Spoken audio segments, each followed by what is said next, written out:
And it came to pass in the days when the land was dry, and visions were rare, a man walked alone in the wilderness.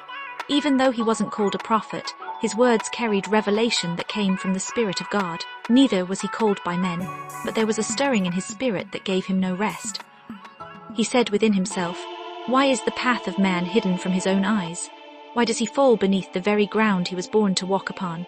And a voice came to him in the stillness, saying, "Go, and I will show thee what is within all that thou seest." So he rose before dawn.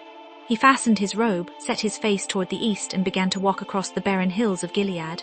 The earth was cracked beneath his feet, and the wind cut his face, yet the voice urged him on. As he walked, the land groaned beneath the weight of drought.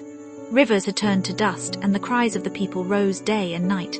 Their altars were cold, their faith faint, and their hope nearly gone.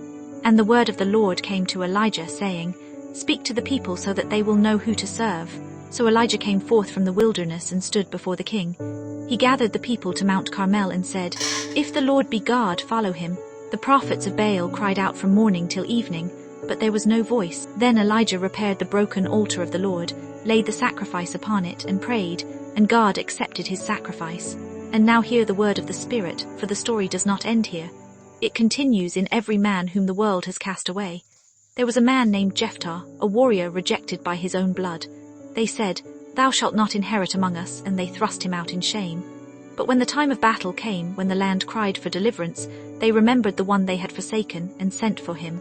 So I say to you, it is not where you stand today that defines you, but what the Spirit has spoken over your life. Men may cast you out, but God remembers your name. They may speak against you, but heaven still calls you. And when the time is full, the same voices that rejected you shall call for your help and witness your victory. For this is the law of the Spirit. The humble shall be lifted, the rejected shall reign, the outcast shall run over all he sees. So rise, you who are forsaken. Let no man's opinion bury your destiny.